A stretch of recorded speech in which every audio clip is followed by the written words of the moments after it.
So from what I understand, there's thousands of paint cans down there. There's the Columbia Street project is down there. So all the pavement they ripped up from Columbia Street. When they did it to stonework. That pit. Caustic toxic tanks, I've been told, from city buildings, instead of dispersing them the right way, we're dumping there. And it's not right. They're spending $16.4 million on that building. I just want to know if they actually tested the soil, which I can tell you they did not, because I FOIA requested it, Freedom of Information Act. Welcome to the Bobby Couto Show, where we dive into the fascinating world of human experiences and excellence. With special guests, real-life anecdotes, and thought-provoking discussions. Get ready to unlock and tap into your absolute potential with your host, manifestation coach, Bobby Couto.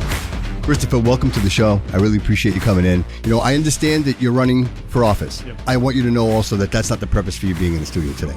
I am absolutely interested in the human, in the person, in your journey from, you know, the idea that you were a fitness model. You know what I mean? Like, maybe not everybody knows those things, but I think that, honestly, bro, like from the city. I didn't even know you knew that. I'm from the city. I do some my research. I'm from the city, bro. Like born and raised. Like I don't know anywhere else other than this great city. Yep. So we share that together. And the idea now is, you know, I was talking to David, my program director, and I'm like, you know, how do we tap into the city, right? How do we know, like, so, you know, I involve myself in events, you know, I sponsor events, Machado boxing, we do all that. But, you know, ultimately, it's about the people, right? Like, so, you know, without people like yourself, without people that really want to contribute and say, hey, listen, I want to make a change, right? Obviously, this doesn't look right to me. This doesn't seem right to me.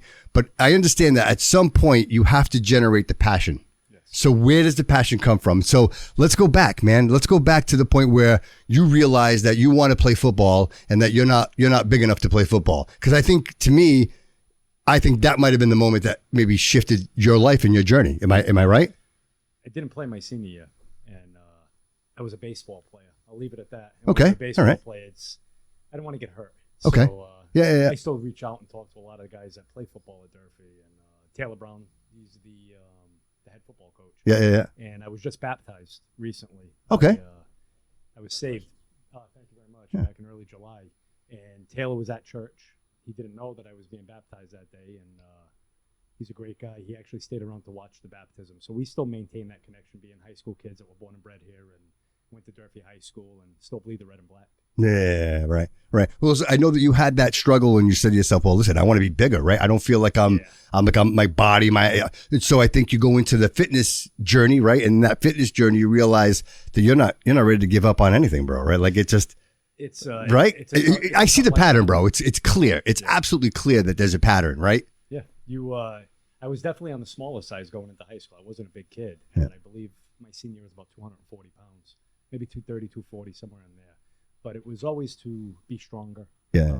Going to the gym, set a goal for myself, reach that goal, then set another goal, and then reach that goal, and then just keep crushing them. So next thing you know, you're literally modeling, right? You're on stage and you're doing fitness competitions. Yeah, I did fitness competitions. My last one was in. And how old are you when this is happening? Oh, how old? Yes, when you're doing this, yeah. I was 2012, so I'm 42 now. I don't do the math. So you're probably like you're in your 20s. You bounce around your 20s. 30s. Yeah. And so you're dedicated to this goal, right? And are you still local? Are you staying local? Are you, so you never left the city? I did when my daughter was born. There was a family situation where I had to leave for a year. Oh, okay. I moved out to Pittsfield. Okay. And, yeah, but that's not really, no, I mean, my ex's parents lived out there. Okay. And it was just much easier with the baby. Sure. We went there, lived in an in-law for a year, and then I moved back. And I'm still here today. I live right down the street. So you come back. You see the state of the city, right? You see things happening or the lack thereof. And then you realize to yourself in 2019, you say, you know what? I want to run. Yeah. Like I think like I can make a difference, right? And I think it has to be beyond just the thought of thinking you can make a difference. It's understanding and realizing that you can make a difference, right? So 2019, you get in. Yes. I guess my question in this is, were you prepared? Like, do you truly understand what's involved when you get it? Because you know what? In the things that I've seen and researched, it always seems like people that get into office for the first time are not realizing the actual mechanics of what's going on, right? The political actual backdoor game, the realizing that, look, I got to grease this one in order to get this one, right? And so at some point you find yourself like ping ponging all over. Is that something that you realized, or? Very, very quickly. First 4 months, I stopped talking to the mayor entirely because he had lied to me. Really? And I learned later on that the city council had coined it pulling a Chris. They termed it that, pulling a Chris. And it was because I refused to plan anybody's sandbox. Mm. I had asked a question of the mayor in a pre-city council meeting. We used to have briefings with the mayor. He'd call every councilor and see if they could meet before the city council meeting. And Yeah, it makes sense, right? I don't want you to catch me off guard, right? If you're going to bring something up, give me the opportunity which is fine. Absolutely. But Yep. I'm taking time away from my family, my daughter. Sure. I was in this meeting and he lied to me, and that was it. That's the last time I met with him before a city council meeting. Yeah, and this is Coogan. Yes. Okay. Yep.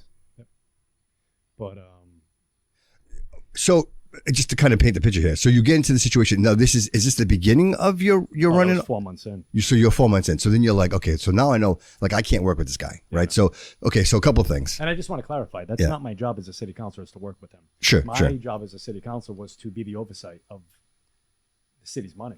Right. You know, the checks and balances. So you're not supposed to, I know a lot of people say there's got to be cohesion, cohesiveness. You got to work together. Sure. And that's fine. Yeah. Do you think it hurts you being a Republican? Do you think that hurts you? Do you think that's a factor at all? No, I don't think That's so. great. No, I'm only asking because I think that's a great thing. Like, because sometimes people think the political affiliation may, I know you have very strong COVID ideas, and I agree with you. Just for the record, like, I am absolutely 100%. I was very much like you. I was in a situation where family, home, and I was faced with the decision of whether or not I was going to get vaccinated or lose my job. And ultimately, I chose to, I'm going to lose my job because I just thought morally had nothing to do with the shot anymore, right? It had to do with what I thought was right for myself and my family. But I digress.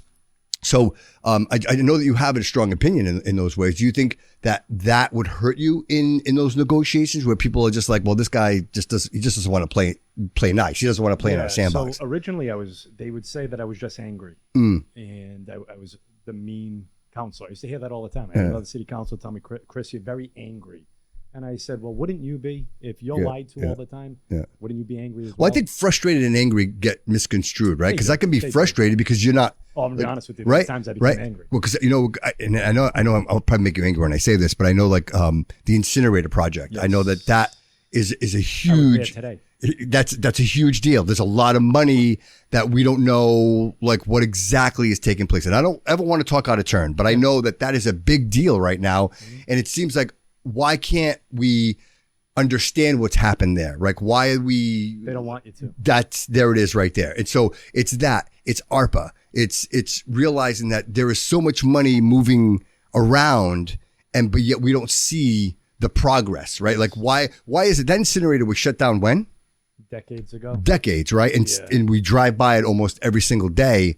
And the issue down there is there was supposedly, and it's from a very reliable source, thousands of gallons of toxic chemical dumped into that pit. Yeah, but from where though? So when you go to drop off your paint cans, okay, we're supposed to send them to Clean Harbor. Okay, With everything else, we're budgeted to send all of that caustic toxic material. Yeah, makes sense. Yeah, because I would rather you do that than dump it up at Airport Road, right? Because that's where everything was going, was Airport Road. Instead of doing that, they were dumping it in the pit. So from what I understand, there's thousands of paint cans down there. There's the Columbia Street project is down there. So all the pavement they ripped up from Columbia Street when they did the stonework. That pit. Caustic toxic tanks, I've been told, from city buildings, instead of dispersing them the right way, were dumped in there. And it's not right. They're spending $16.4 million on that building. I just want to know if they actually tested the soil, which I can tell you they did not, because I FOIA requested it, Freedom of Information Act. There was no test. So are we going back to, like, Viveris time? Like, I don't know. Like, is that how far back we're going, man? Back to Jay-Z. Holy shit! I've seen emails from the park department director at the time, Nancy Smith, that she had written to Jaziel and his administration asking about contaminated soil in the city. So it had started then, that I believe, and then worked through the recent report that we had seen through the Fall River Reporter, which they had released through the private investigator Lowney. And how is it, like, again, I'm this is totally rhetorical. How is it we go this many years, right? And you have one, Chris, I've never heard another person mention anything of this. You are the only person I have ever heard mention anything about that place. I'm thinking they shut it down for, hey, it's obsolete. It's no longer efficient. I get it. Shut it down. The incinerator itself was shut down due to environmental reasons. The smoke through the stacks. And so after that, they, to my understanding, purposed it as a chemical dump. So... It's just it's insane. It yeah, is, it just because who makes that I was decision, down bro? there Who today. makes that decision? Who makes that decision? I Who can tell says you- that? Okay, that's okay. I don't think anybody said it was okay. Right. I think somebody went ahead and did it. Wow. And then when this administration found out, instead Yeah. of doing the right thing, they decided to spend $16 million to just build on top of it, which I'm not letting go. I know I'm running again. This might rub people the wrong way, Sure, but I'm yeah. not that kind of guy that cares. Right, Because if it's true, I'm Yeah. going to tell you about it. Yeah. I went down there today and knocked on a couple of doors and spoke to a couple of neighbors and asked them, do you know that they dumped thousands of gallons of chemical only within 100 yards of your house? Yeah. And they didn't know. Wow. So they have the mayor's number now, I can tell you that. Wow. Yeah. Wow. They built a lot of new places down there, They didn't did. they? There's one, I have a video I could show you after this. It's Yeah. within 100 yards of the Wow. incinerator to the left. It's a Come global on. condominium complex. Dude, there's water over there. Like The Quikasham River the runs Quikasham behind River it, runs down through the there. mountain. So Wow. the reason I can't let this go, This is like lead in Detroit. This is well- legit. This is Michigan. if what the source is saying is true, one paint can reaches 4 to 5 square feet. If there's thousands down there, Forget it. what do you think's going to happen? Yeah, forget it. The people in the area are going to get sick. And I had put that in a recent post. They said, why not address it now? Yeah. We're not going to address it in 15, 20 years when Sure, everybody has sure, cancer. sure. Like, and it's not right. I grew up in that building. Sure. My father worked there. I lived right down the street on Rodman Street. Right. I love that neighborhood. I love the city. So when I see that happening and I think about the people that live in that neighborhood, you want to talk about angry, it gets me angry. Bro, I used to ride my bike over there and go fishing. I used to Right zip in the tie, back. dude. Yeah, right in the Right back. I used to park right there and I go fishing. That was the old Chase. Yes. Yeah, exactly. Yeah, exactly. You know, and it's amazing to me. So even if, let's just say, Chris is crazy, right? Chris, you're out of your mind. Like none of this makes sense. So, wouldn't you want to at least check? Yeah. Wouldn't you want to just verify that what you're saying? And obviously you've got a whistleblower. You've got somebody who is that you trust enough to be like, hey, this is legit. Like wouldn't you want to know? Even if it's independent, shouldn't there somebody be like, hey, let's stick a pole in the ground and let's see if there's something down here. So ironically, the whistleblower is not mine. The whistleblower was investigated. There was multiple. Yeah. And they were investigated by a PI. I think they were hired by the city to do an investigation into the director. Okay. And then all this come out. So there was multiple issues, and I'm not going to touch upon all the other issues. Right. I'm stuck on this one issue. First of all, I was on the ARPA committee. I don't know if you come across that in your research. Absolutely. I had a massive problem with that to begin with. So Yes. when I left the city council, I kept watching it Mm. because I know what's going on with this money. It's Yeah. But damn, I should have got some of that ARPA money. I missed out on that. so I paid attention to it. Yeah. And then when I saw they were dumping 16.4 million into that building, and then I read the report Yeah. for the chemicals in the pit, I'm like, this is totally covering it up. Wow. And dude, nobody would know. Dude, nobody would ever know, brother. No. So, And this is why we need people like, listen, brother, I'm not picking sides. I'm not. I can see passion. I feel passion. And I always think to myself, you know what? We can all, and like I told Jordan, I said, dude, we can all sit here on our phones and we could text and we can make comments. But to actually put yourself up front and be like, hey, I want to do something. Yeah. Like I'm willing to make a change. I'm willing to do something. Dude, that's honorable. And I appreciate like I that, said, I have man. a campaign run, coming Yeah. up in November, Yeah. an election. And if it hurts me, it hurts me. If it helps me, it helps me. It's what's right. I can't imagine it hurting you only in the sense that who wouldn't want that cleaned up? Like if you love this city and if I'm voting for the city council, right? Like if I'm voting, like I care enough, like I'm voting, or is it just I'm voting a D, right? Well, it's majority of the time, unfortunately. Yeah. People go in there and vote for friends. What are we missing, bro? Look, David and I were talking about it earlier. What are we missing? What's the demographic? Because if you get 10% of the vote, Yeah.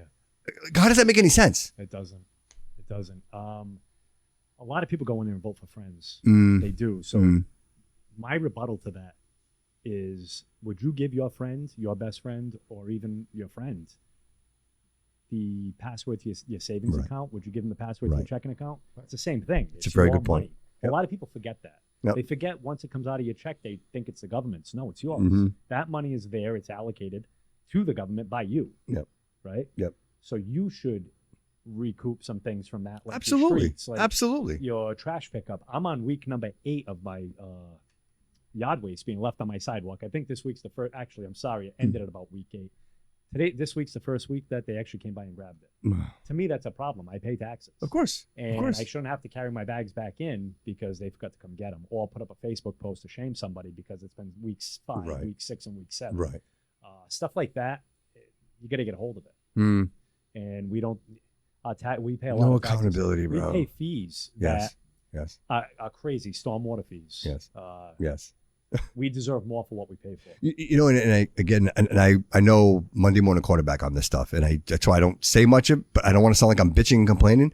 But you can't drive down the city. You cannot drive anywhere. Like every street is potholes, and you know. And I say to myself, well, maybe it's selfish, right? Like I don't want to drive around. I want to get potholes. Okay, never mind, Bobby Couto. Let's talk about the vehicles that this city owns. Yep. Let's talk about the ambulances and the fire trucks and the police cars. All of the inspectors, the meter maids, all of these cars that the city of Fall River owns and operates. Yep. What is the cost? What is the maintenance cost when every single one of these vehicles needs new ball joints and new tires and new rims? I would love to see that number, bro, because the fact of, listen, you can be ants. Even ants are smart enough to know you need infrastructure. Yes. Without infrastructure, you don't survive. You want people to come here. You want people to spend money. You want to make the city great. Then make it like accessible. Make it so that you can drive down the road and not almost get killed because you can't even drive a bicycle down Locust Street. You know what I mean? Like it's gotten to that point. And so I know that this is just a small, obvious problem.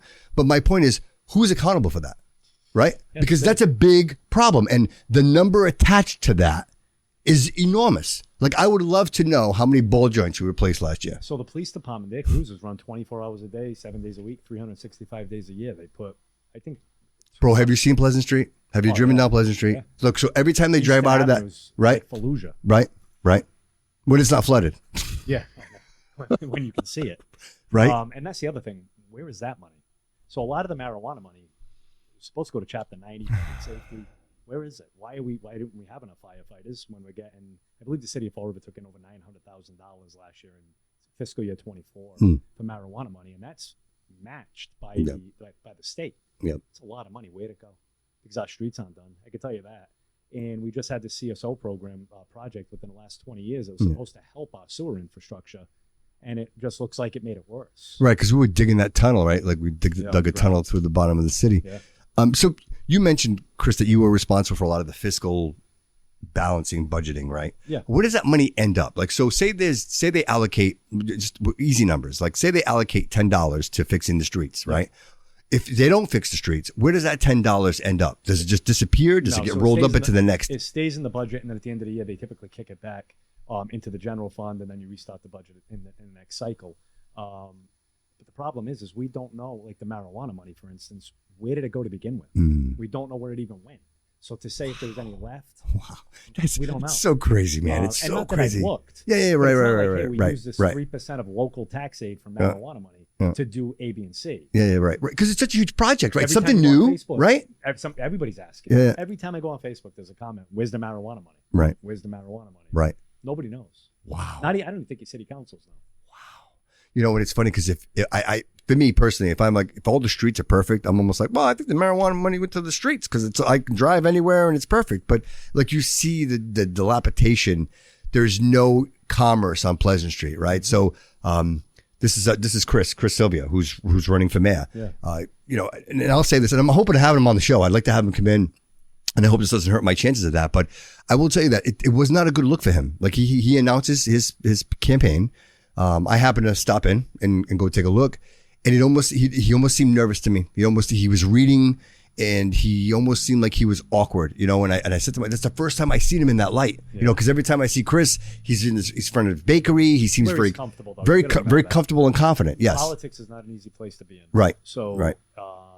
I can understand his nervousness there because when I first got elected, I'm a kid from Rodman Street coming in front of cameras and people asking me questions, and I worked in a prison system, so you're not very vocal, especially in front of cameras. You're not even allowed to say anything in that line of work in front of cameras. So it took me a while to be able to be comfortable and speak and know there's a camera in front of me. And I was going to joke with him to tell him he was massaging the paper too much because he was rubbing that paper. He was going to rub the words off it. Yeah. But I completely understand. It's out.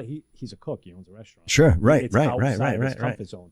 Yeah. I just have to appreciate the fact that he stepped outside his comfort zone. Agreed. I appreciate anybody that steps outside the comfort zone. Sure. You got Carlos, especially doing this. Yeah. They're not politicians. None of them have held an elected office before. I'm lucky enough that I have. So I've been through this. I've been in front of cameras, and I can speak. Just give them some time. Give them not just Chris, Boma, Carlos. I think and this is just me, like as I'm observer, right? I'm just watching. Right? I'm a citizen of the city. I'm so used to seeing him talk in front of his restaurant very comfortably and in that posture, like he's in the posture and he's talking. So for me to see him in that different, to your point, I appreciate you saying that because I didn't even really look at it that way. Yeah. I mean, the guy's literally running for mayor of a city. Obviously there's some nerves and I didn't even think of that. You know what I mean? I'm thinking like, cause I always see him so comfortable. But now that you mentioned that, he's not in front of a crowd of people, right? He's in front of his restaurant. And now everything you say, will be held against. Yeah, it's not something that he's well versed. Yeah, I'm glad you mentioned that. I'm glad you mentioned that. Yeah, I try to be open minded with these things, but I say to myself, it's such an important because yours is coming up too, right? Like ours is in November. I think it's important, like that first kind of, hey, this is me, this is who I am. But I think the people that were there supporting him know who Chris is. You know what I mean? And I think, frankly, I have Boomer coming in. Boomer's going to be coming in and sitting down. I'm very excited to talk to Boomer Amaral. But I think if we, let's be realistic, right? Like if we're looking at the top 3 candidates, who would you say top 3 candidates? I keep that opinion to myself. And the reason being, I'm friendly with the 3 of them. Okay. If one of them is elected and I'm elected, I'm going to have to hold them accountable. Sure. Regardless of the friendship. Whatever the case may agreed. be. Agreed. The cordialness, that gets put to the side because now you're doing a job and I'm doing a job. Gotcha. And Mayor Coogan learned that the hard way, I think, because we were very cordial before the election. Mm-hmm. I just had to do my job. I was put there by the people to do a job. And of course. I got to put friendships aside at that point, you know? Yeah, right. And sometimes it's hard. It's hard. It's, entrepreneur. And sometimes, you work with people and you got to deliver the hard messages. Yeah. And sometimes it's not easy to hear. But sometimes you get a mayor that gets in that position and he doesn't get rid of his friendships and the city of Fall River looks the way it does. So let's just be honest now. Wow. You keep those friendships and you're allocating money to those friendships and the city of Fall River doesn't receive any of that money. And we look like a dumpster fire. It's funny. We're talking about, the whole marawana, Giselle kind of Flanagan thing that all happened in the city, and it seemed like there was just so much that was taking place at that time, and between passing out licenses for marijuana dispensaries, and I think people got caught up in so much of the noise that things happened and we lost sight of the most important things. And I think is the fact that we are a humble city. Look, my parents came here. They were both immigrants from the Azores, and I'm very proud to be from Fall River because it gave them the opportunity to actually live the American dream. Yep. I am a product of the American dream. The fact that I'm sitting in my studio with you, Chris, and having this conversation is an actual example of what we want for our country, for our kids, for our future. You know what I mean? Agreed. And so it's very important for me to align myself with people that appreciate that idea. You know what I mean? Like you came in, Second Amendment, don't tread on me. That's also important to me because I want to help, but I also want you to help. You know what I mean? I think we all need to contribute. You know what I mean? So I appreciate all of what you've contributed so far. I think the important thing for us to talk about now is obviously your campaign is coming up, and I think it's important. I know what you're standing on and the things that you're fighting for, but I think it's important for the audience to hear that. So, I mean, if I'm sitting here and I'm looking at Chris, I'm saying, hey, Chris, why should I vote for you? Transparency. And what are you bringing to the city? There's no transparency at all. And accountability, bro. Right? Like I'm all about accountability. Transparency and accountability. There is none. The people of Fall River are lied to constantly. And like I said to you earlier, before the show, I had mentioned it to you. You don't get many truth tellers in there. There aren't many people that are coming out and saying, "Hey, this is what's happening." Why? Because they're either afraid to do so. Mm-hmm. There is how do I want to word this? There's a clique that runs the city. Like people are afraid to say it, but I'm not. Mm-hmm. I went to Durfee High School and I was a South End kid. I know what the North End consists of. Yep. It's like the city stops at Highland. Actually, the city stops at Robeson Street to a lot of people here. I know there's a park over there that's being redone for the second time now in about 8 years. When we have parks in the South End, there are no potholes on Highland Avenue. Yeah, well, no. Would you expect there to be? Right. You're born and raised here. Would you expect there to be? Right. But this is a thing that people that like us know, living here, that it's always existed. Yep. They've just really never had a city kid get elected and tell you that. Like, no, I don't. It is what it is. Right. The South End is very neglected. Mm-hmm. And I made that a very firm point in my first campaign was I'm a South End kid. And I think the South End deserves just as much attention as the rest of the city. Right. It just doesn't happen that way. Right. If you look at the South End now, it's a nightmare. Yeah, there's nothing left. No. No, the weeds are as high as that plant. Yeah, why would I? Why would I come? So, first of all, I'll say this. I'm not sure putting the courthouse in the old South Main Place Plaza was a good idea. Like, I don't know, maybe everybody agree with that. To me, I think it's a place I of can tell you as a state trans officer that used to bring inmates there all the time. Yeah. It's the worst place for a courthouse. I mean, so you have a commerce. Like, I always, look, I, again, grew up in the city. I remember my Vavo living on, my Vavo, where we are right now, if I look out this window, I can see my Vavo's house. I can see her window. So this is how passionate I am about where I'm at. I grew up in the city. So when Christmas came around, I remember South Main Street being decorated from Kennedy Street, Kennedy Park, all the way down to City Hall. The Christmas tree was always the biggest. It was always the most lights. They always had the festivities. Everything was all lit up. What was it? Cherry and Webb, right? Cherry and Webb building, like all of that. The theater, like all of the glory South Main Street was. Pleasant Street as well. Absolutely, 100%. Now, nothing. Well, you talked earlier about it, and I have a piece of paper in this envelope that I had brought with me. There's no interest to revitalize that. They'll say it. I know Christopher spent a lot of time there. The mayor, whoever, I know Jake Alkencloss came down. They did a horse and pony show. They were going to revitalize the Flint. I have a piece of paper in there from a gentleman that wanted to revitalize a whole entire block and buy the property that was... he wanted to buy the entire block and revitalize it, and he wanted to gear it towards the homeless and the addicted. Okay. He wanted to create a facility where they could step down back to the street. You know what I'm saying? And the administration told him no. They don't want to do anything in that area.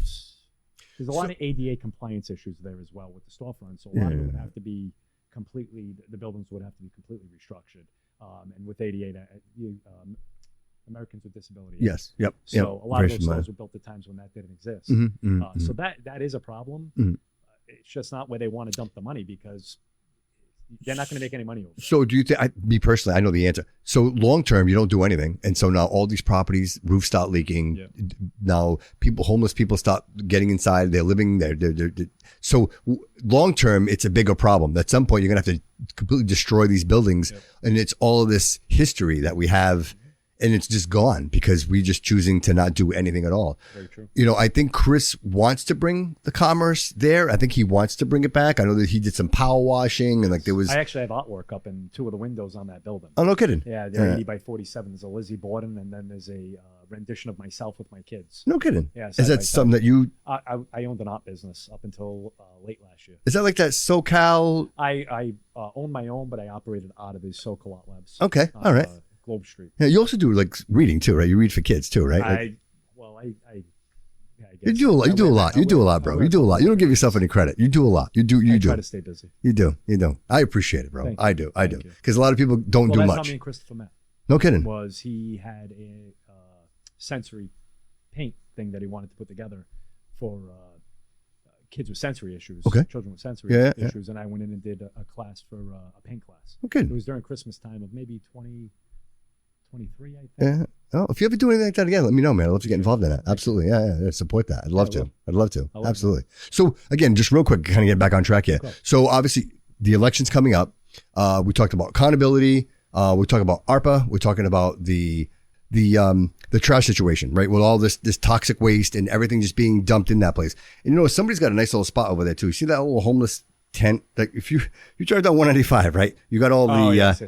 Yeah. Dude, right there, he's got a waterfront property. Yep. It's a waterfront property, which brings me to my next point, and that is Operation Clear Path, which took place last night, right? I don't know if anybody is aware, but apparently the idea was to clean the homeless situation or remove people from these areas that are pathways, right? Like under the tracks. Yes. And so they get all these people. And so I just want to make sure I'm trying to be very careful.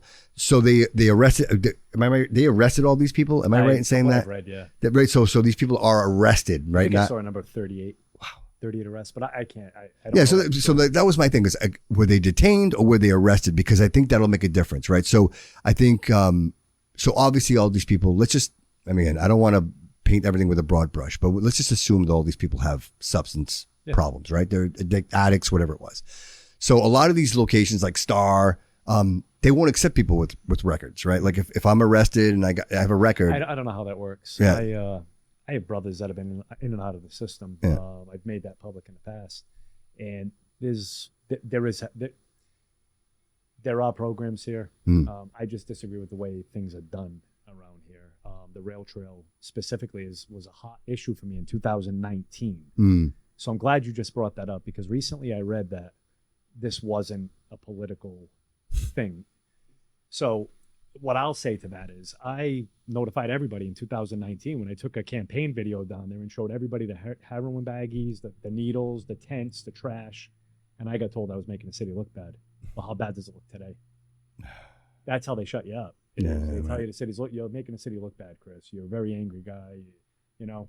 And I was down there, and I went as far as to go to Hyannis. And when I went to Hyannis, I met with the chief of the fire department and a captain, because they had installed biohazard boxes, the red syringe, you know, where you dispose of them on the side of their city or municipal buildings. Sure. So when I brought that to the attention, So you could drop off a baby or your hypodermic. Yeah, needles. whatever you got in your pocket at the time. Perfect. So I addressed it, we brought it to the mayor, and I was told that they're not going to put red boxes on the side of municipal buildings. I guess we just throw them in the street. So when I get told it takes a process, or I read that it takes a process to get it done, and it wasn't done politically, I laugh, because it's 6 years worth of a process. They waited to touch it until it got to its extreme point. Any further, it was going to look like Kensington Ave in Pennsylvania. Right. So, and to give Chris a lot of credit here, he's the one that brought that to light and really put it out there. They had no other choice but to fix it. Do you think maybe waiting a minute and saying, "Hey, let's find a place to put these people before we pick them up"? Like, I just think, do we put the cart before the horse? Like, there's no plan. You know what I mean? Like, I just left Kennedy Park, and they're living in my house. So they're all going down there. You got tents that are out in the open. There's no structure to this. It's all shoot at the hip. Right. So they got to go somewhere, bro. So I have and not that I have a solution. I have an idea. Okay. And I've thrown this idea out 100 different times. Addiction, 99% of the time, starts with mental health conditions. Agreed. We need mental health help. Yes. It's great to put somebody in detox. Now, I worked at MASSAC for the Department of Correction, which is your Section 35s. Even that in itself, they stay for 30 days max, and we kick them back to the street. And chances are they're back. Mental health help. You need to get to the root of that addiction issue. Right. So if somebody's dealing with ADHD, bipolar, whatever the case may be, schizophrenia, they are self-medicating for that issue with the pills, which lead to the heroin, which is my family story, not myself personally, but my family story is always the pills to the heroin, and they run wild. Right. It's because the root of that mental health issue was never taken care of. Now, if the city of Fall River, instead of taking the $3 million and put it into just feeding these people and put it into actually hiring somebody that's a mental health expert or a mental health company to come in, and let's go one step further. These people are living out in the freezing weather, freezing cold, it's negative degrees, or they're living out there in 100+ degrees, and they have addiction issues. Section them. They're putting themselves in harm's way. That's all it takes is to section somebody. Section them. Make them get mental health help. If you don't do that, if we don't address the mental health issues, it's never going away. No, it's perpetual. This will you're just going to keep going. It's funny. I had Kyle Cusick on the show, who had an amazing story. Kyle for years. Yeah, an amazing journey. And I was blown away when he told me, he's like, Bobby, he's like, the first time I went to get help, he's like, I had to wait a couple of days. He goes, but the second time, he goes, I had to wait like 13 days. Like I had to. So I'm like, you have to wait like 2 weeks to get help? Like, so I finally bring myself and say, all right, this sucks. My life sucks. And I'm going to change. I'm done. Right. And I bring myself to a location and I'm like, hey, listen, take me. I surrender. I can't no more. And then they look at you and say, write your name and your number down and we'll call you back. Yeah, we hope you feel that way in 2 weeks. Like, to me, that's where it breaks. That's where it's broken. That's the idea that we're not opening that door and saying, okay, come in. Like, we got you. Like, and I think that's the basic of what we should be doing.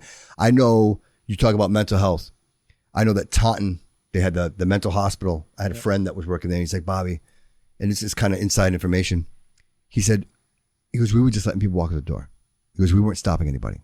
He goes, when we knew the place was shutting down, he goes, there was no process. There was no, hey, this person's dangerous. This person's not dangerous. He's like, we literally opened the doors and these people just left. He goes, and now these people are amongst us. They're all out there. He goes, and these are violent people, not intentionally. A lot of them have psychological issues. He goes, but they're out there. He goes, we have no idea where they are. And then we don't know what else is here either. Right, bro. They dumped a bunch of people in our city, and we don't know. We don't know what they're. We don't even know where idea, they're from. Bro. No idea. No, we don't even know how many. Right. And that's a problem too, because our tax dollars are paying for this. Agreed. Yeah. Agreed. And our roads aren't fixed. Our fire department's not staffed. Yeah. The police department doesn't have enough cruisers. Why? Yeah. Chris, do you agree with one location for schools? Do you think that was a good idea? No. Because to me, I thought that having these satellites, neighborhood schools, right? Neighborhood schools. You took the cohesion out of neighborhoods. There it is. There is no more. There it is. No pride. When I grew up on Rodman Street, we had our pride. You just hit the nail on the head. Yep. We were proud to be from that neighborhood. Absolutely. We had a neighborhood store. I say this a million times in the past. We had our neighborhood stores. We walked from one end of the neighborhood to the other at 2:00 in the morning. There was no problem. None. That doesn't exist anymore. Right. Because 90% of the neighborhoods aren't from Fall River. Back then we all were. But it's not like that today. Right. It would be good though if somebody took the time and effort to going into these neighborhoods from the city and be like, hey, these programs in the park are great, but we need programs back like Bucky Schwinard, Don Schwinard, who used to come to Watuppa Heights and teach us how to play heard catch that with name a in a wooden- long time, wooden bro. glove. Yes. That doesn't exist anymore. We don't have those programs. Yeah. And it's dirty in these neighborhoods because, again, a lot of these people weren't born here. Yeah. In the city. Sure. Right. Or born here in general. No pride. There's no pride. And they There's no don't pride. really care about the neighborhood Right, they live in. right, It's just right. the truth is the truth. There's no other way to Like explain even it. youth baseball. Like I grew up, everybody played baseball, man. Like I played for the Clippers. I played, you know what I mean? It's Columbus and then Park. Columbus Park, bro. I played Like, at Maplewood. right? And now like there's none of it. Like and even the seasons that they have are so small and so short. It's like where did baseball happen? You I know? think a lot of the technology did that too. But I filed a resolution. One of my first resolutions as a city council was to stop making the little leagues pay their own electric bill. Like you're charging these kids to play to begin with, and then I was listening to the presidents of these leagues. Yeah. They were having to charge them a little more because they had to pay their own electric bill.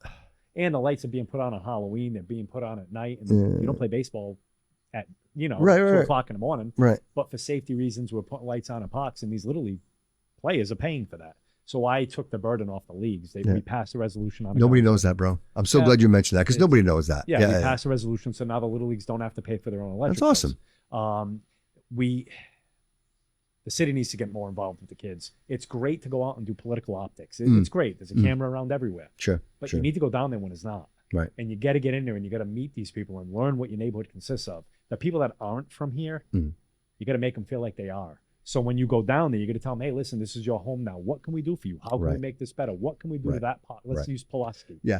For example, what can we do at that park to make it better for you guys to, want to clean up your neighborhood and want to live and want to take pride in it? Right. But I think it starts with me picking up the trash. You see me pick up the trash, you pick up the trash. I think it's, we are the example and we say to ourselves, this is the pride of our city and these are the things that we want here. But to your point, it's almost like you have these pockets of groups of people and nobody knows anybody. Like I used to know all my neighbors. I grew up on Home Street. Okay. And I knew Tony, like Orange Street, Davis Street. Like I grew up with all these guys. We all knew each other. We were all friends. When Halloween came around, we all seen each other. You know what I mean? We were playing hide and seek. We'd play like 4 or 5 blocks. We all played together. That doesn't exist anymore, man. And I say to myself, I hate to sound like the old guy in the room, but those were the best years of my life, bro. The best days of my life were playing stickball, baseball, right? Playing guns, right? In the basement of Watuppa Heights. Rambo, Commando, right? Or basketball, man. Games. Hockey was big. The Tabicases, Tremont Street, like that's what I remember.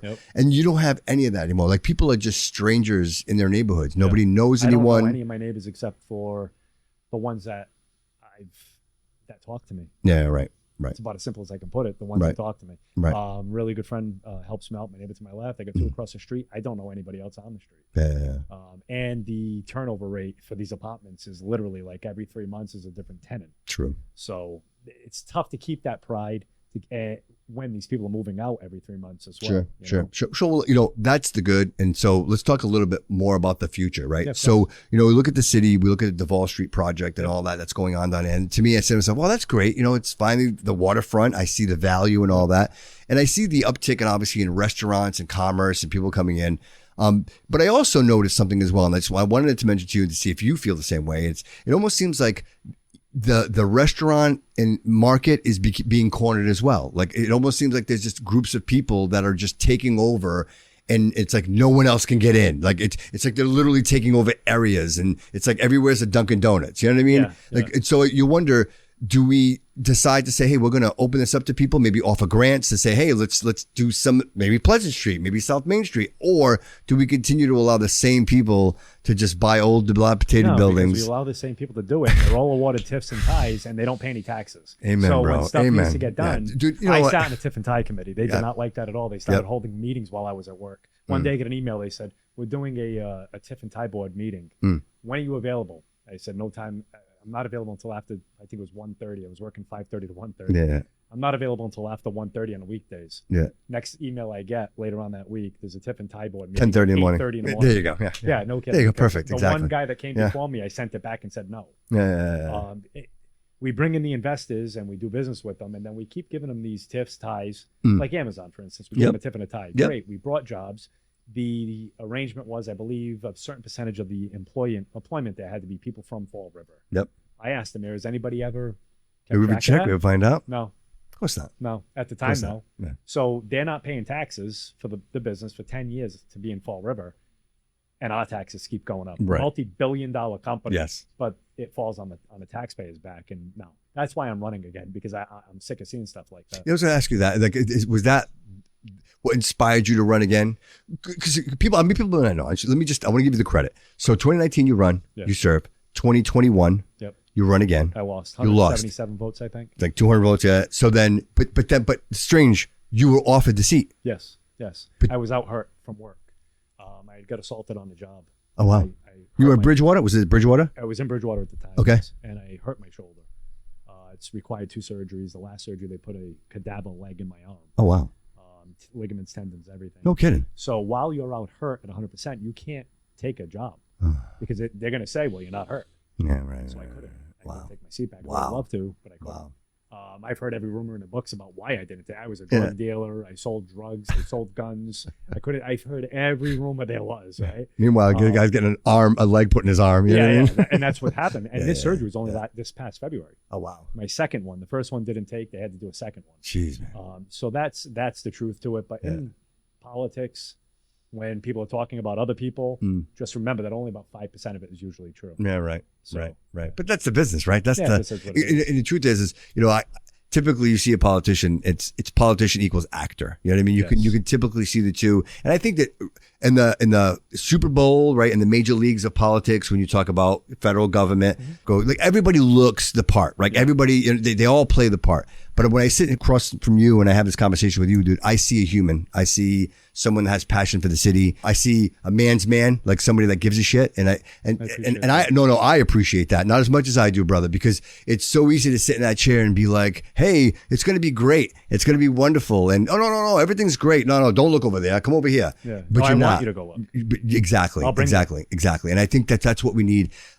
We do a couple of shows here, one of which I'm always banging the drum of accountability. It's a political show. We talk a lot of politics.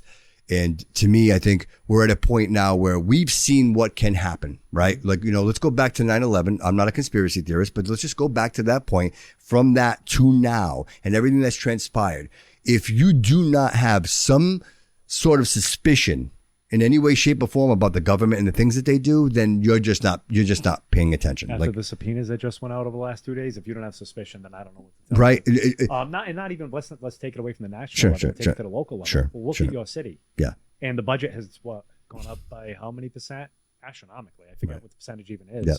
But we're at $500 million. Does this look like $500 million city to you? No. I just told you on the way in, I walked by dirty underwear on the sidewalk.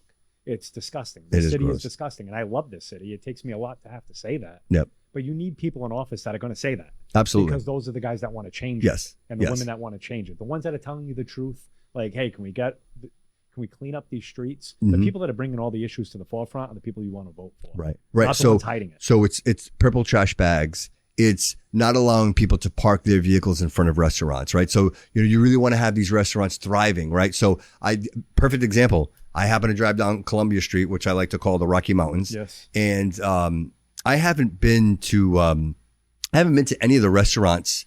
And I'm like, you know what? I'm going to stop in at Sarge. I haven't been to Sarge in so long, right? It's been a long time. I couldn't park.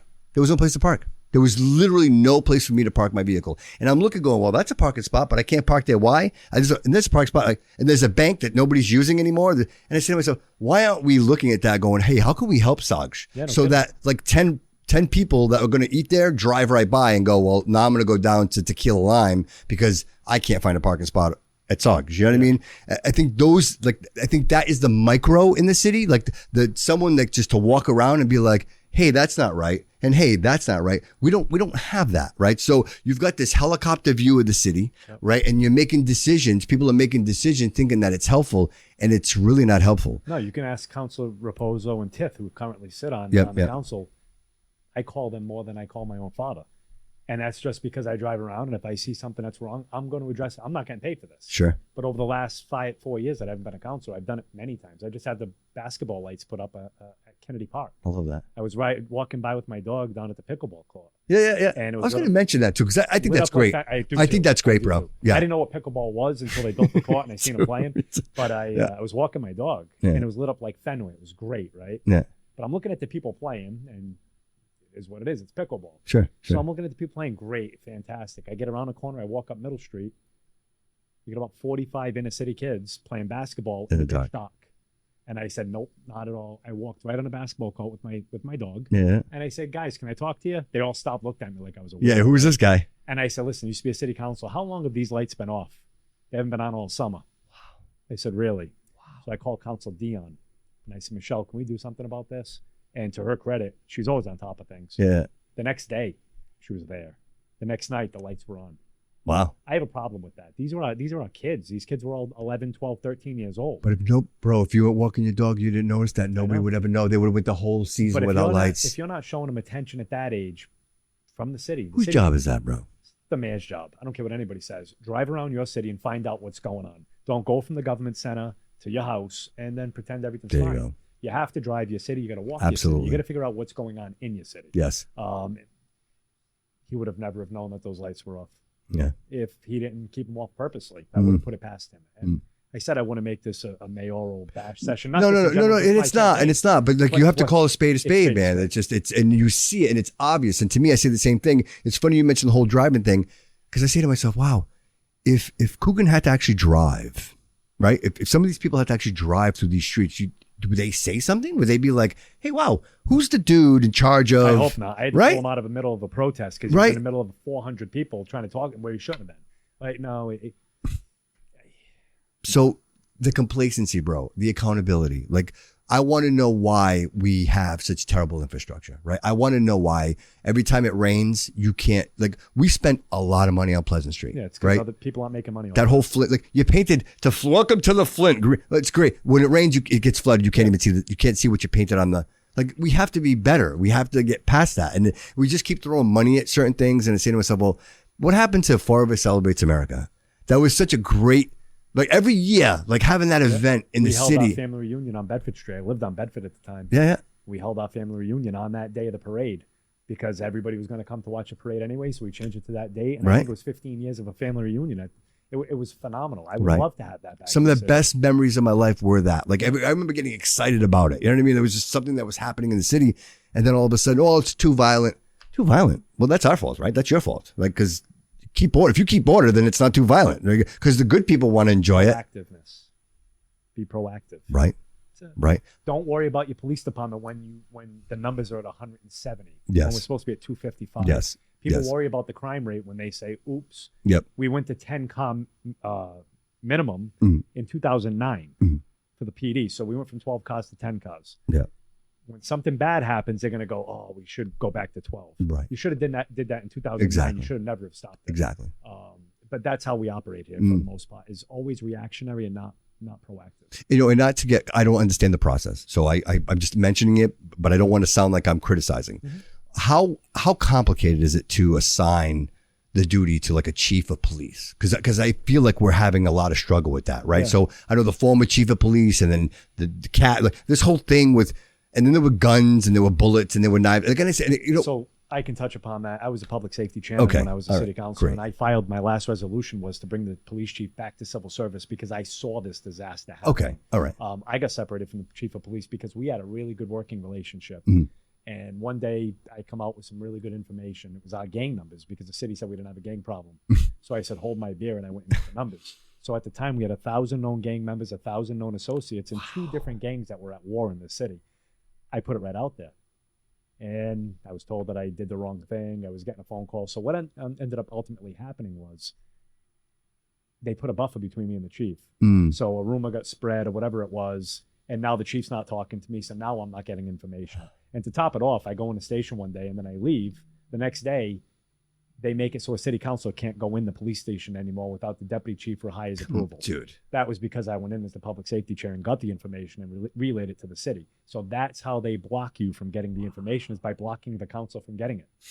Yeah, the true story. And at the end of the day, right, the constituents, the citizens, we're the ones paying the consequences for the stupidity, because you create a situation where you can't be an adult. Chris, you may criticize me. You may be like, you know what, Bobby, I'm not digging your show. But we can still be friends, bro. You know what I mean? Like, I appreciate the fact that you have an opinion. And I think, you get into these political roles, right? Because, you should be the chief of police and you shouldn't have a political role or a political opinion, but then it becomes that, right? You become right the arm, right? The arm of the, right, of the want. Unfortunately with that though, it's preservation of life when it comes to their job. Absolutely. So when you take that position, it is with the understanding that you are the mayor's your boss. Yep. So instead of being a civil service appointed chief where you have civil service oversight, now you're just a contractual employee like anybody else in the city of Fall River. And what you do is dictated by the mayor. So when I saw that, I said, absolutely not. I said, the mayor's going to call the shots for the chief.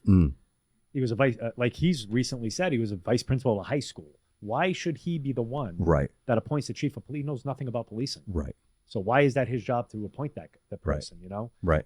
Would it be appropriate to have a committee? Yes, could he be like, hey, listen, I don't know anything about this. which he had done. Yeah. He had done it in 2000, I want to say 20. Okay. And when he did that, myself and Council Ponte, who was the vice president, the president of the council at the time, said, hey, can Council Peckham or can I be on it? No. I don't know to this day who was on that committee. Really? Don't know.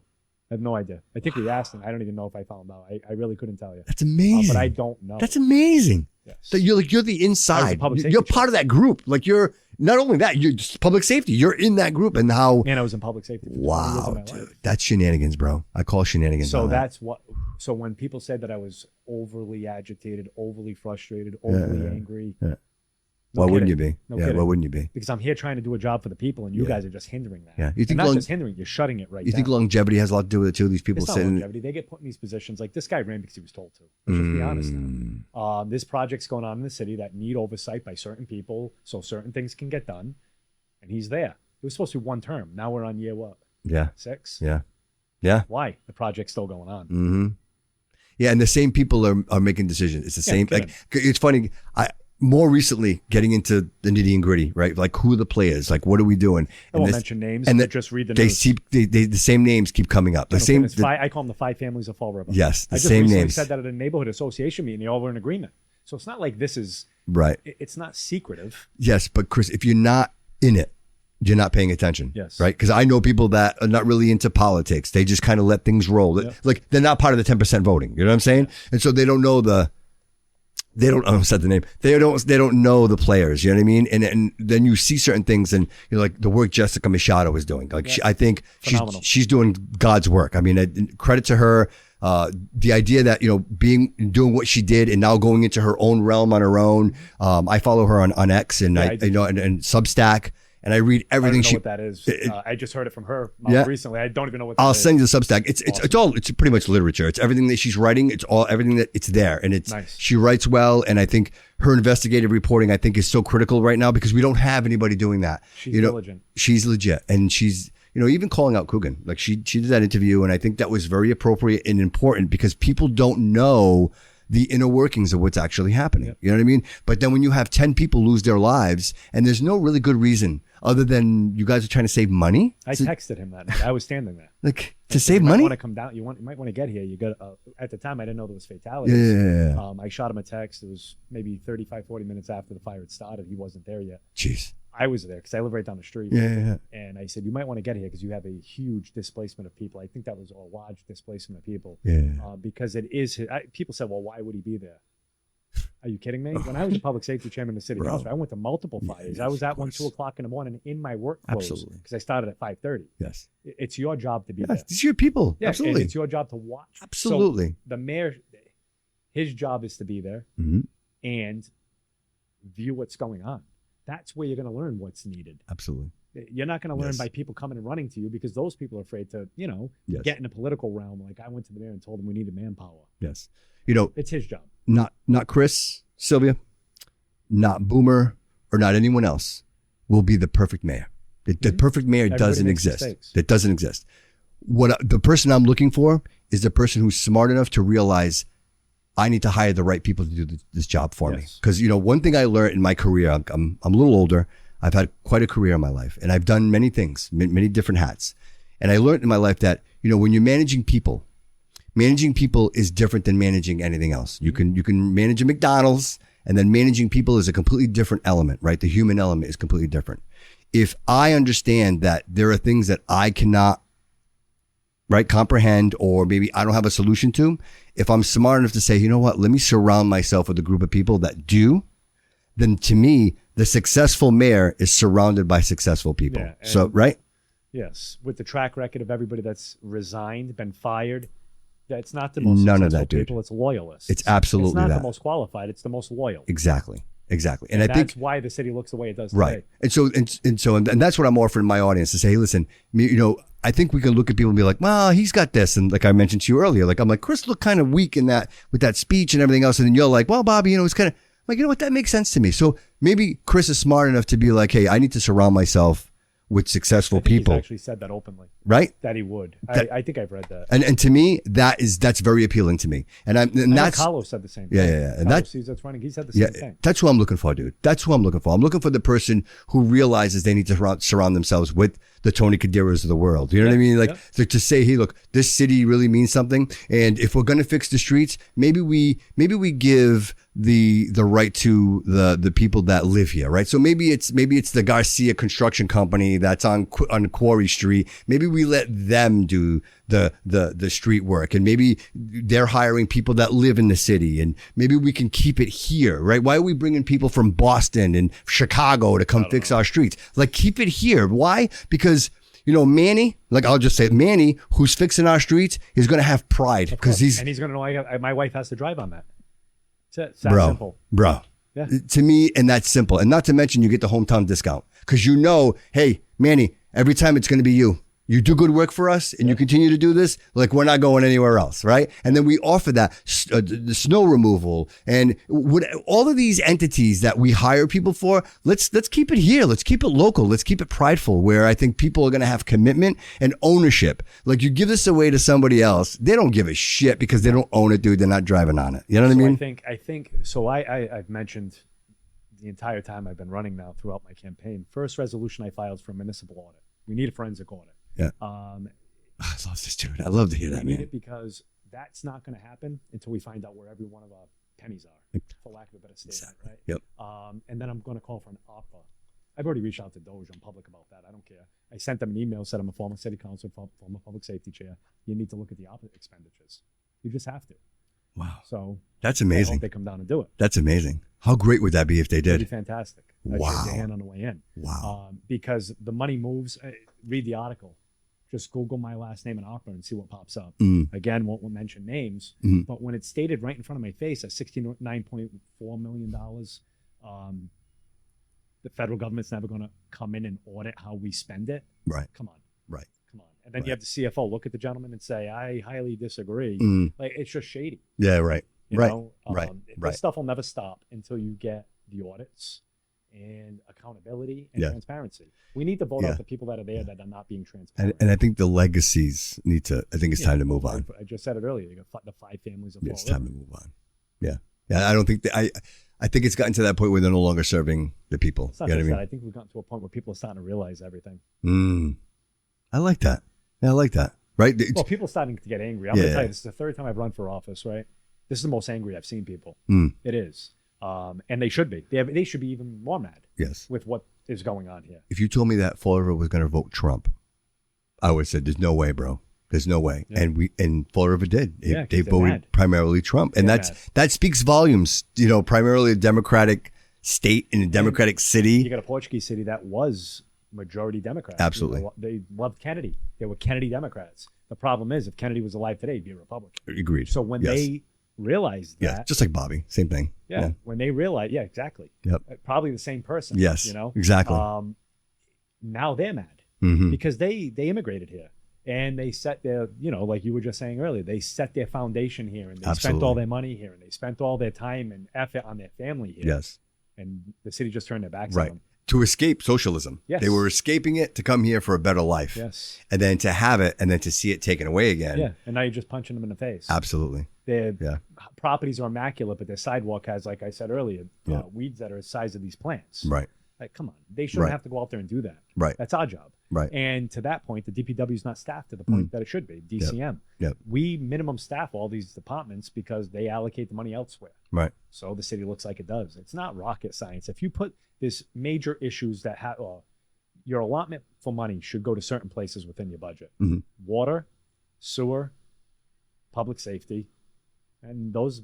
Yeah, trash removal, right? Trash removal. Trash removal, yep. Those are pretty much your top ones. You Yep. fund those first and then fund the rest. Absolutely right. But what we do here is we just pull money from those Mm. and pay for everything else. And then we wonder why the city looks the way it does. It's insanity to me. It's not, from me to come from Rodman Street and speak some common sense on politics. Like, I'm not a political major. Right, I just want right. what's right. When I run, when I was decided to run this time, I think about my grandmother. My grandmother lived on Rodman Street. And she was known as Ma Peckham. She was the matriarch of the neighborhood. And I think about her with 5 kids and single. She was a single mother of 5 children. She couldn't make it today. There's no way. Right. No way at all. And her parents immigrated here from Portugal. Yep. She was first generation, my grandmother. Yeah. And she'd never make it today. Yeah. It'd be Same impossible. thing. Because my mom worked 2 jobs. My dad left. I was 12, very young. My mom immigrant, but we owned a house. My mom owned a 3-family home, No kidding. and she kept it. And she hustled, man. She worked at Witten's Endowment. Yep. She, you know what I mean? Like she. And what kind of thank you are they getting today? Yeah, nothing, bro. Oh, taxes nothing. keep going yeah, up, there's fees nothing keep there. going up. Yeah, she got fined for not having purple trash bags, and then the rainwater, and it's always something. And sometimes you say to yourself, well, what's the fight? Where am I going to go with this? Like, where's City Hall, right? Like, I can't even park at City Hall. Like, even if I want to go file a complaint, I can't even get to the building. So it's already that. And then you get there, and honestly, it's just this. It's the audience can't see, but I'm pointing fingers in different directions. No one will help you, and it's almost like people. They hypnotize you with rules and regulations. You know what I mean? Oh, section 2, 3, 4, 5, 6, 7, 8, 9, 10. And then you have no idea. And like my mom, who speaks broken English, poor thing goes down there and goes, this wasn't my mattress. Like, I don't even know why I got this. Like, I got a $200 fine here. And somebody just dropped a mattress off in front of my house. And they're like, well, there's nothing we can do about it. Like, you have to file a complaint. Yeah. Again, she's 80 years old. It's what we do to the people that put their lives into the city. And it drives me insane. It's the bureaucracy, bro. And I think that's the point I'm getting to. And you're a breath of fresh air, brother, because you never hear people talking facts, right? You never hear people talking common sense. I think, that's the one thing we lack the most of, I think, is common sense. Because, I think of Gary when we're having this conversation, because Gary is usually typically opposing in a conversation when we talk about things like this. But even in this situation, I say to myself, I think Gary would agree that the city itself has become so convoluted in the bureaucracy of an idea that it can't function on its principles. Yes. If that makes sense. It does. You know what I mean? Yep. So Chris, I just thank you so much for coming in, bro. I know you're a busy guy, and I won't keep it too long because I know you have another appointment and you have things going on, but real quick. Yeah. I know the audience would want to support you. What's the best way that they can support you? I need you to vote for me, Okay. first and foremost. Sure. I am going to tell you the truth. If you want to know the truth, call me. My number is 774-301-0407. If you got an issue, call me and tell me what your issue is. I have campaign pages. I got one on Facebook, one on Twitter. I plan on keeping all of those active if elected again in November because I want direct communication with the constituents. Great. I did it the first time. I was on top of things. I was always showing up to things. There has to be that direct communication between your elected official and yourself. Yep. Without I want to just touch upon something you had said. Sure. A lot of people get angry. They don't want to go because there's too many hoops to jump through. I just spoken to somebody today. I'm not voting. Why? I'm just sick of it. I'm done. The reason you're sick of it and done is because the people that are in there suck. You need to go down there and vote and get the right people in there, because once you get the right people in there, it's not going to suck anymore. Right. Again, it's not rocket science. Right. And I understand the frustration. I do, and that's why I stress that I talk to these people. Yep. Like, you really have to get out there and vote. Right. And do your homework and stop voting for your friends. Right. And the day you start giving your checking account password to your friends, I want it to. Right. So, people treat it like recycling. Right. Everybody's like, oh, I don't make a difference. Well, if we all thought that way, then we recycle nothing, right? Like by less than 200 votes last time. So there you go. And they ran everything but the kitchen sink against me. There you go. And that was on purpose. But I lost by 100. I think it was 177, 187. I forget what the exact number is. Yeah. But you need to go out and vote because your vote matters. Chris, if you don't, hope you don't mind me asking, this is just a fun question before we walk out of here. Is it expensive to? Is it cost a lot? Does it? You need sponsorships? Yeah. So that's what I was talking about. I do. Fundraising is key. Yep. In my campaign anyway. Yeah. Because I really want to get the voice out there. I want to get my message out there that it's truth. If you want the truth, vote for me, right?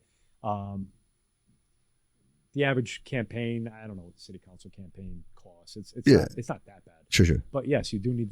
There's a cost though. Bro, you're doing this, and it's costing you something. And I guess my point is, you're not just doing this for free. Like somebody's not writing you a check, going, "Hey, go, Chris, run for city council." Like this is literally costing you money. And so I say again to the audience, if they want to support you, Facebook, I think, be a great way. They can text you, whatever that is. If there's, I don't know if you have a Patreon, Venmo, whatever that is. I have Cash App? No, it's Anadot.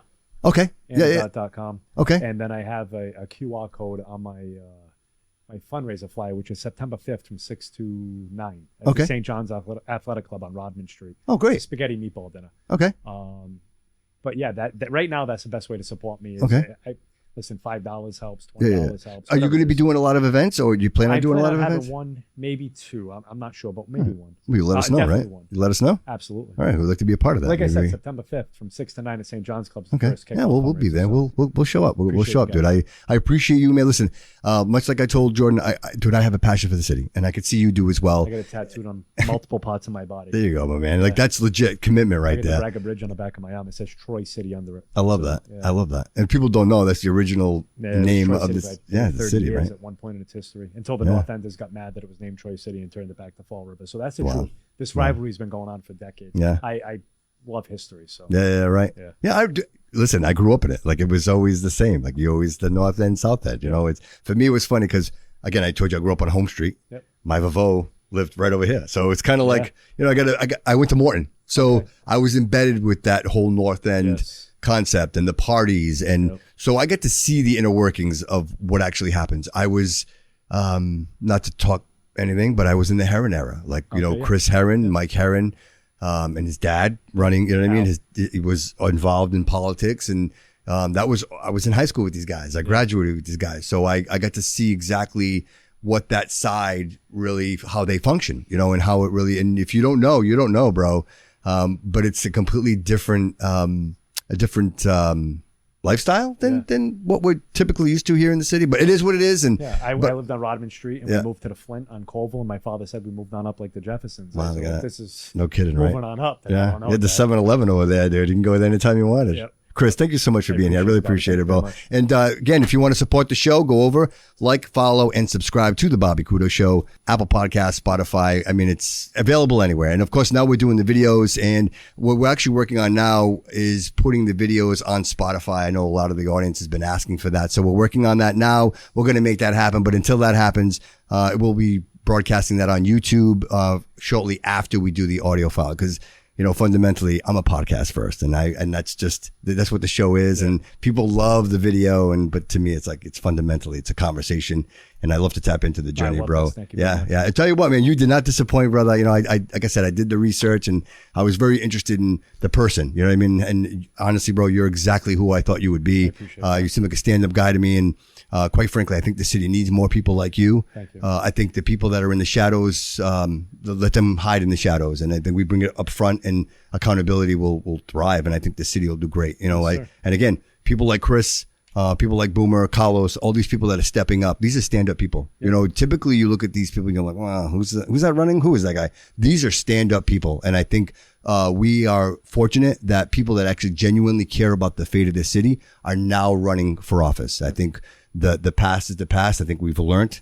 And now we're on that. Where they say bad times make strong men. Yes, sir. I think we're on our way, bro. I think the strong men are finally standing up. Yeah. I appreciate you, bro. Thank you for coming in, man. All right, folks. Thank you so much for being here. I appreciate it. And we'll see you on the next one. And until then, remember, all roads lead here.